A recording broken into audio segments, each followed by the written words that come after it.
Comecei a pesquisar, assim, desde o início do Projeto Humanos. Já comecei a tentar conversar com umas pessoas e tal. Você começa entrevistando pessoas? Já começo entrevistando pessoas e tentando pesquisar na internet o que tinha. Tá.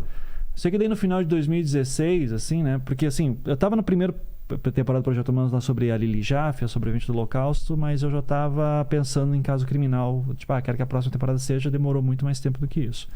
Mas eu tava já querendo fazer sobre algum caso criminal, já tava com caso de bruxa de Guaratuba na cabeça, tava pesquisando no Google que tinha.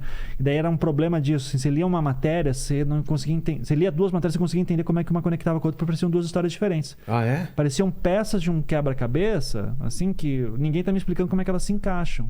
Do tipo assim, o fulano tal falou que foi obrigado a confessar Leandro Bossi. Daí o que Leandro Bossi tem a ver com Evandro? Não tinha explicação de quem eram os personagens direito? Era muito... Até teve uma jornalista chamada Mara Cornelsen, que eu sou muito grato a ela, porque ela me ajudou muito assim, conversando por telefone, verificando informação na época, que ela fez uma série de matérias em 2011, que era a época do segundo júri da Beatriz Abage. E ela, nessa série de matérias, ela tentou dar uma organizada, mas, puta, mesmo assim era inglório, sabe? É um trabalho inglório. Porque daí ela ainda tinha limitação de caractere e tal, claro. Daí fica tudo pior, né? Eu no podcast disse assim, não, eu vou usar todo o tempo que eu tenho pra contar essa história da maneira como ela merece ser contada. Que precisar.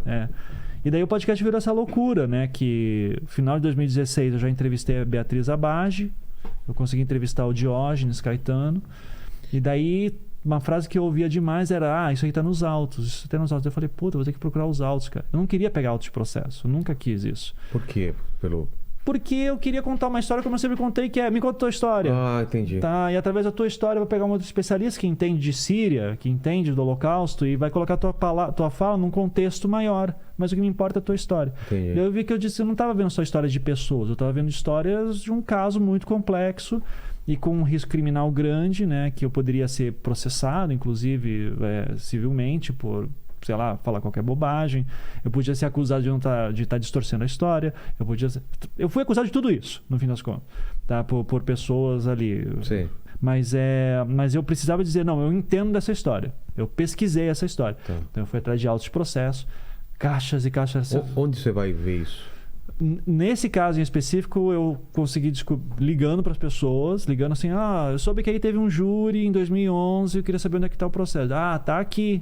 Tava na segunda vara do Tribunal do Júri de Curitiba. Nada digitalizado isso aí. Não, tudo físico. Papel. Peguei tudo físico. Daí eu descobri que um dos advogados conseguiu digitalizar para o trabalho dele, de defesa dele. Então daí ele foi muito gentil em me ceder as todas as coisas, porque seria impossível eu tirar foto e escanear tudo aquilo. Era 20 mil páginas, assim, uma coisa... Eu lembro que eu morava num prédio sem elevador ainda, cara. Eu levando caixas e caixas assim... Na escada? Não desejo isso pra ninguém. Na escada, assim, levando... Daí a gente tinha muita caixa de fita VHS também. Daí eu consegui um videocassete, uma placa de captura, assim, daí eu mesmo digitalizei tudo. Digitalizei as fitas cassete, as VHS. Enquanto digitalizava, eu ficava assistindo e já tentando entender o que estava. E vendo os autos processos, não entendendo, porque linguagem processual não é uma linguagem para qualquer um pegar. É uma linguagem, você tem que entender como é que ela funciona, o que ela diz, como é que funciona, como é que são os ritos. Então, tudo isso foi um trampo, assim, de eu... Tive advogados muito amigos meus, assim, meus advogados, inclusive, hoje em dia, que eu sentei e, cara, me explica como é que funciona o processo. O que está acontecendo aqui? O que é um depoimento? O que é um termo de informação? O que é uma fase de juízo? O que é uma fase de inquérito? O que é um recurso? O que é, sabe? O que é uma acareação? Termos assim que não são usuais. E é feito para não ser usual. É feito para ser meio tipo uma elite que entende e tal. Daí eu tive que entender essa linguagem. Até hoje tem muita coisa que eu não entendo, tantos anos depois. E começar a contar a história. O caso Evandro, eu costumo dizer assim que é uma coisa que nunca mais vai acontecer, porque eu nunca mais quero fazer daquele jeito, porque é enlouquecedor, que é enquanto eu vou entendendo, eu vou contando à medida que eu vou entendendo a história. Então é legal por um lado, porque o ouvinte se sentia participando das minhas dúvidas e do meu processo, mas ao mesmo tempo, foram 36 episódios, sabe? Então é uma coisa insana.